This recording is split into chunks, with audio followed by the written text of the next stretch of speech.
Hello everyone, welcome to my channel. So today we are going to discuss about the code extensions. Sometimes we need to create the extension for tables, forms, classes, etc. So let's say if I want to create extension of code without creating a new class like from my project. Okay, let's say like if I want to create any new class, I'll create it from my project, right? So without creating a new class from the project, if I want to create an extension, what we have to do it is, so you have to navigate to this, application explorer.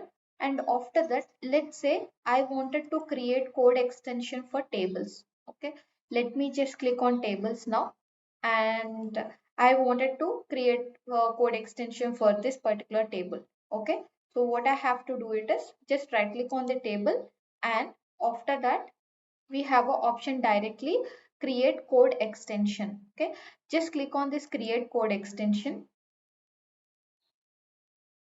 So when you click on this create code extension, so let's wait.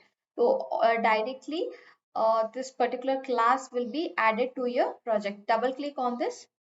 So see, so directly, whatever the extension that we are going to create, the same syntax that is going to add it to your project. So this is our session today. Thank you so much. Subscribe for more videos.